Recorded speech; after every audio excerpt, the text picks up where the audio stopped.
진리로 들여다보는 세상 이야기. 뉴스는 십니다.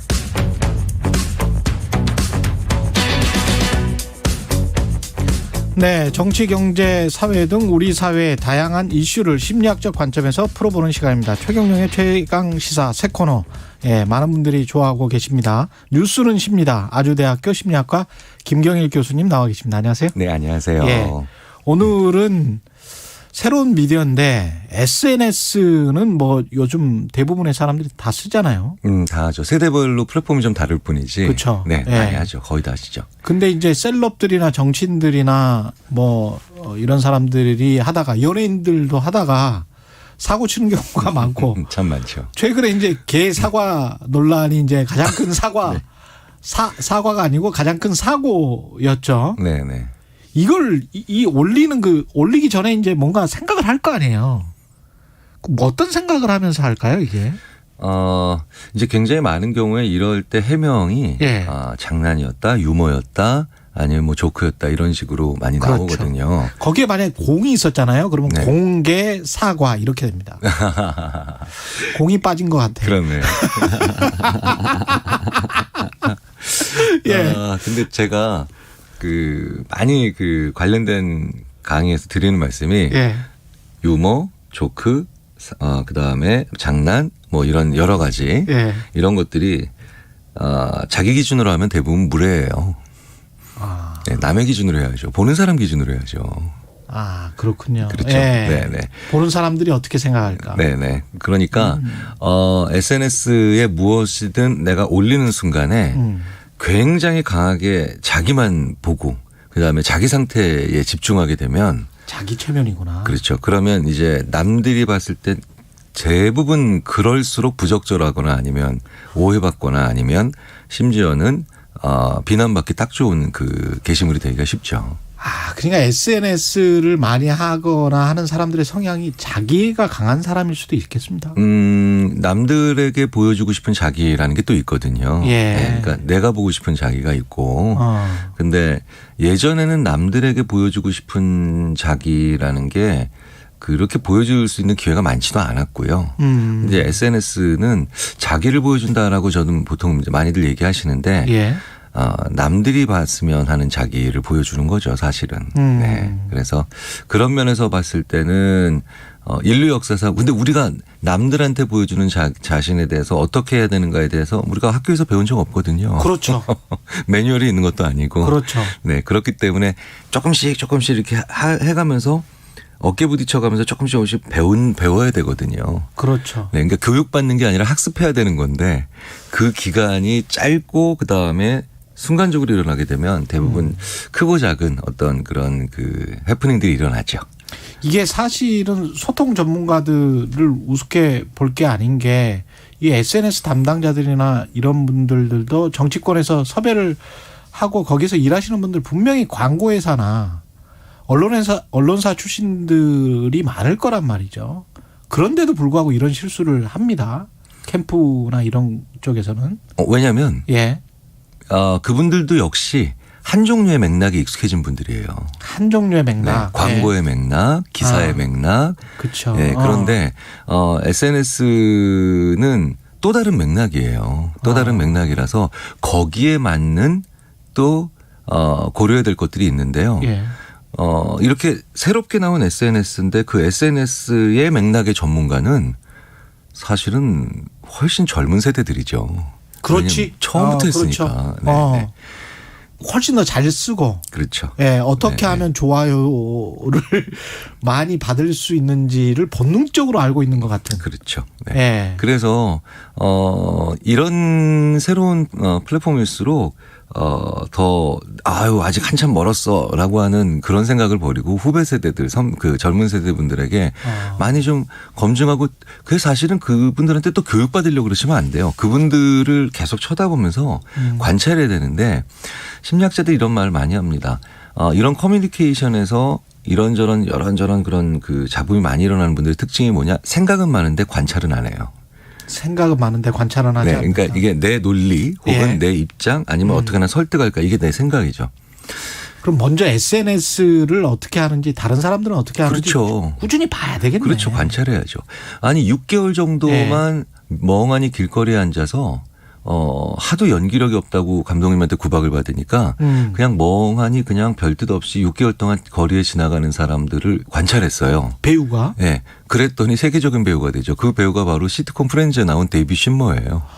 그렇구나. 네. 네네. 그러니까 우리 사회가 생각은 많이 하는데 예. 주장도 많이 하는데 그냥 저분들은 어떨까, 그 세대는 어떨까 관찰을 안 해요. 그냥 쳐다봐야 되거든요. 그렇죠. 네, 근데 쳐다보질 않으니까 이제 항상 자기만의 언어가 나오면서 뭔가 전혀 다른 사람들의 대다수의 사람들의 생각과는 동떨어진 해석이 자기만 일어날 수 있는 거죠. 조심해야 됩니다. 굉장히. 멍 때리면서 길거리에서 사람들 관찰하고 이런 것도 어떻게 보면 공부네요. 소통의 공부.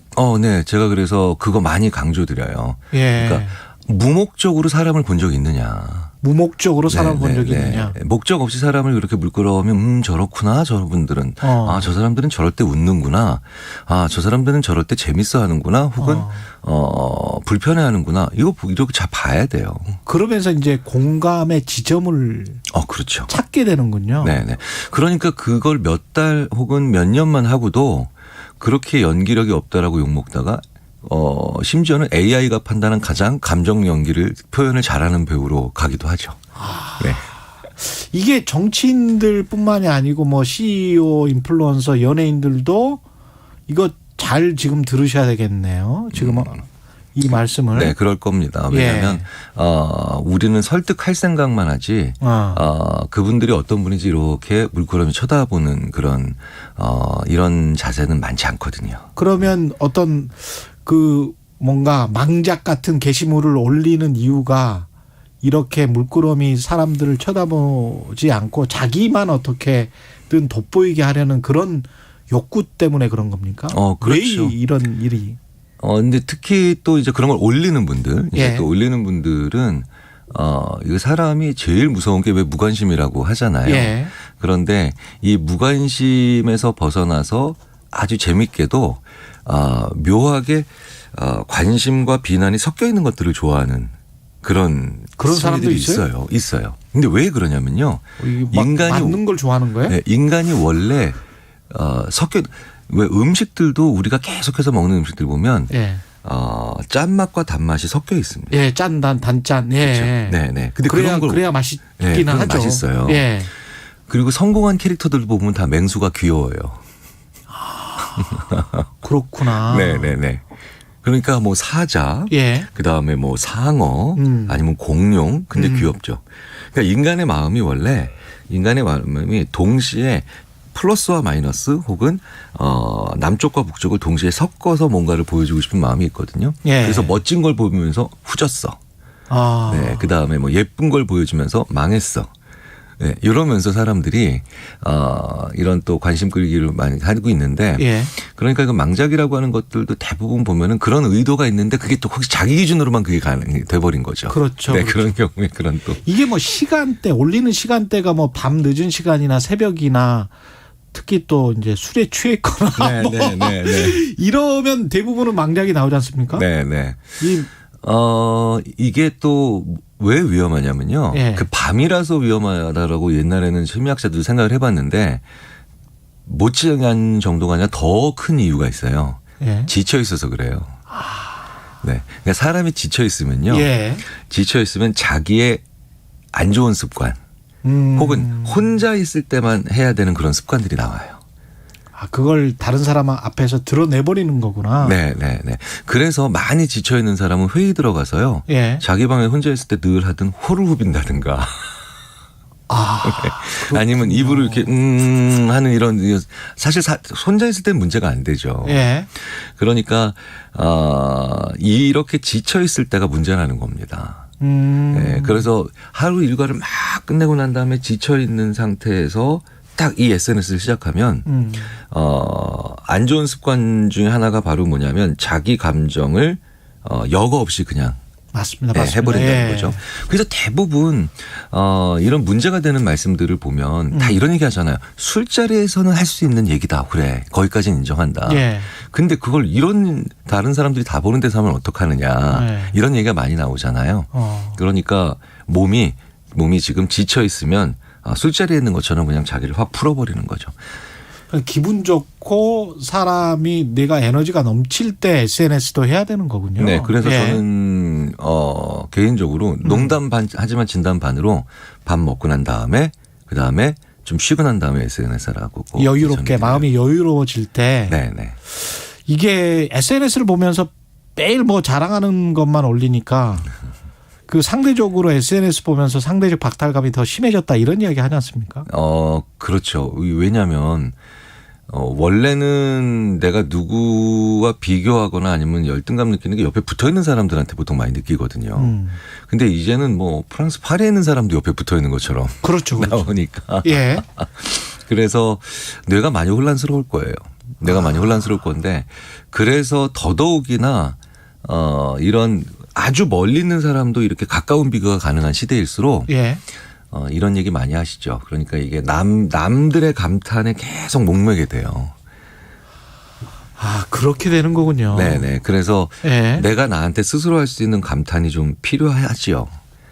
그러면서 사실은 SNS만 보면서 외로워지고 네네. 더 옆 많이 사람한테나 가족이나 친구들한테 과의 소통은 오히려 좀 멀어지고 뭐 이런 현상이 나타나더라고요. 그렇죠. 그래서 예. 제가 학생들한테 이런 얘기를 합니다. 너 조금 안 해봤던 공부나 안 해봤던 취미생활 좀 해봐. 그러면 꼭 한 달이나 두 달 있다 이렇게 와요. 예. 제가 붓글씨를 좀 한번 해봤는데요. 예. 붓글씨를 좀 써봤는데 사실 어차피 한 달 했으니까 뭐 얼마나 잘 쓰겠어요. 근데도 자기의 한 달 전보다는 나아지잖아요. SNS를 훨씬 덜 하게 되고. 그렇죠. 그러니까 비교 대상이 한 달 전에 내가 되는 거지. 아. 다른 동네에 있는 혹은 외국에 있는 무슨 그런 엄청난 사람들과의 비교를 덜 하게 되더라는 거죠. 아. 네. 자기 자신과 끊임없이 비교하면서 자기 자신이 훨씬 더 나아지고 있으면 그걸로서 이제 만족할 수 있고요. 네. 그러니까 내가 성장하고 있지 못하다는 느낌을 가지고 있으면 SNS에서는 비교들을 감당하기가 되게 어려워질 거예요. 그럼 SNS는 인생의 낭비입니까? 하지만 여러 가지 좋은 기능들이 있죠. 여러 가지 좋은 기능들이 있는데 예. 수평적 소통에도 좋고요. 그렇죠. 그리고 이제 여러 가지 정보들이나 트렌드도 많이 알 수가 있죠. 예. 그런데 저희들이 보통 이렇게 얘기 드리면 좋을 것 같아요. 건강한 나한테는 SNS는 굉장히 좋은 도구고요. 그리고 건강하지 못한 자아를 가진 분들에게는 SNS가 굉장히 강한 독이라든가 혹은 아픈 상처가 될 수가 있죠. 아, 자신의 멘탈리티, 정신 상황, 그다음에 뭐 아까 말씀하셨지만 뭘 많이 먹고 예, 여유로운 상황에서 몸도 충분히 건강한 상황에서 SNS를 해야 되겠군요. 이게. 그럼요. 그래서 행복한 사람들의 SNS 활동과 그다음에 자기를 행복하지 않다라고 느끼는 사람들의 SNS의 사용 형태는 완전히 다릅니다. 알겠습니다. 꼭 행복해지기 위해서 SNS를 해서도 안 될 것 같습니다. 이것도 그냥 수단이니까요. 그죠? 그렇죠. 예, 이게 네네. 또 목적이 돼버리면 안 되니까. 네네. 아, 밤하늘의 펄님. 와, 교수님 진짜 참 설명 잘하신다. 이렇게 말씀하셨고요. 스티브 엘님. 교수님 목소리 라디오도 들으면 남궁민 씨 목소리하고 비슷한 탤런트. 네. 몇 번 그런 말씀하시는 거 그래요? 들었어요. 네. 박현준 님도 감탄. 교수님 말씀 귀에 속속 이렇게 칭찬해 주셨습니다. 오늘 말씀 감사하고요. 아주대학교 심리학과 김경일 교수님이었습니다. 고맙습니다. 네, 감사합니다. 네. 이 시각 교통 상황입니다. 동부간선도로는 출근 시간대면 성수방